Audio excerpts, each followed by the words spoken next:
শুভ বিকেল বন্ধুরা, আমরা গেছিলাম একটু ময়রামপুরে। আমার বড় পুচু আর আমি দুজনে ময়রামপুরে গেছিলাম। তো দেখো কতগুলো ছাগল আমাদের সামনে দিয়ে যাচ্ছে, কতগুলো ছাগল যাচ্ছে। বিকেল হয়ে গেছে, সব মাঠে ছিল, মাঠ থেকে বাড়ি নিয়ে যাচ্ছে সব।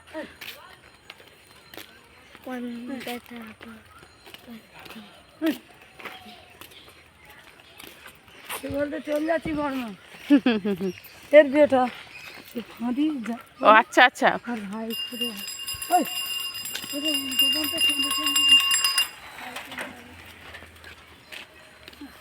বন্ধ করে দিচ্ছিস? হ্যাঁ না কেন?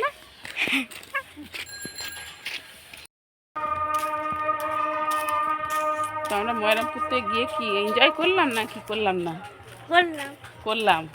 আর কে খেলো? খাবার দাবার কিনে খেলো কে? আমি দুটো বাউলি, আর কি বাকি আছে খেতে? দুটো চিপস।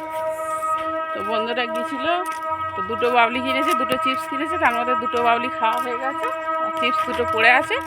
চিপস দুটো খাবে, ঘরে গিয়ে শেষ, ফিনিশ।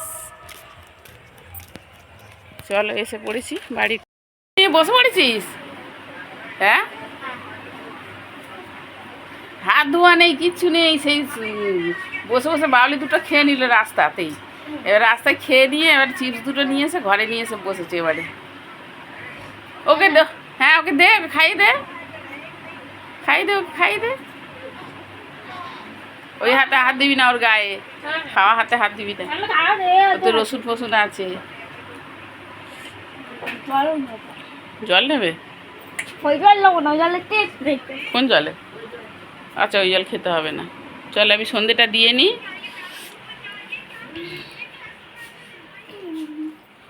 শুভ সন্ধ্যা বন্ধুরা, নতুন একটা ব্লগে তোমাদের অনেক অনেক স্বাগত, অনেক অনেক ভালোবাসা। আশা করি সবাই খুব ভালো আছে, সুস্থ আছে। তো আমিও ভালো আছি। তো আজকে গিয়েছিলাম একটু ময়রামপুর।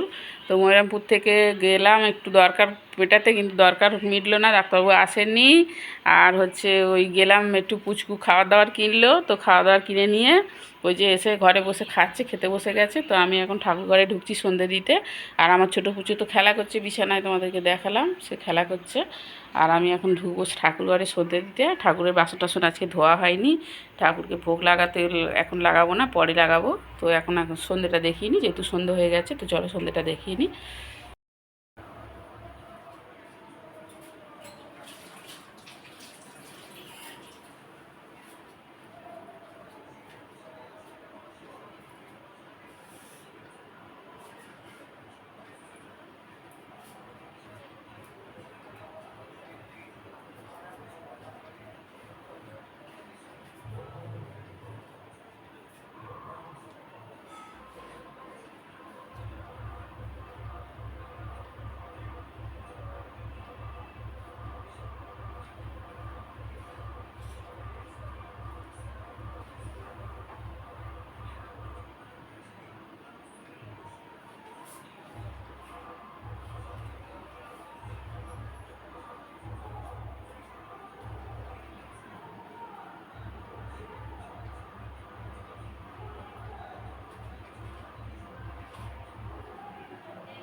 মিনিট বাকি। তো খাওয়া দাওয়া নিয়ে বসে গেছি, রাতে তেমন কিছু রান্না হয়নি। হচ্ছে সন্ধ্যাবেলা চপ নিয়ে এসেছিলো, চপ ছিল, তো খাইনি, মেয়ে খায়নি, ওর বাবাও খায়নি, রয়েছে। দুজনে খাবে চপ, আর আমরা কুসু খাচ্ছি, ডিম আলু সিদ্ধ ডুবিয়ে ভাত খাচ্ছে। আর আমাদের সকালের তরকারি আছে, 3 রকম তরকারি আছে, পেঁপে আলু তরকারি আছে, ফুলকপি তরকারি আছে অল্প, আমি খাবো না ফুলকপি, এই জন্য দুজনে খাবে। বাকিটা ফ্রিজে তুলে রেখেছে। এখানে আছে ডাঁটা পোস্ত, এর মধ্যে মেয়ের জন্য চপ আছে, আর এখানে আলু সিদ্ধ ভাত হয়েছে রাতে। যাই হোক, এখন খাওয়া দাওয়া চলছে, খাওয়া দাওয়াটা করে নিই। ব্লগটা এখানে শেষ করলাম। সবাই ভালো থাকবে, সুস্থ থাকবে। দেখা হবে।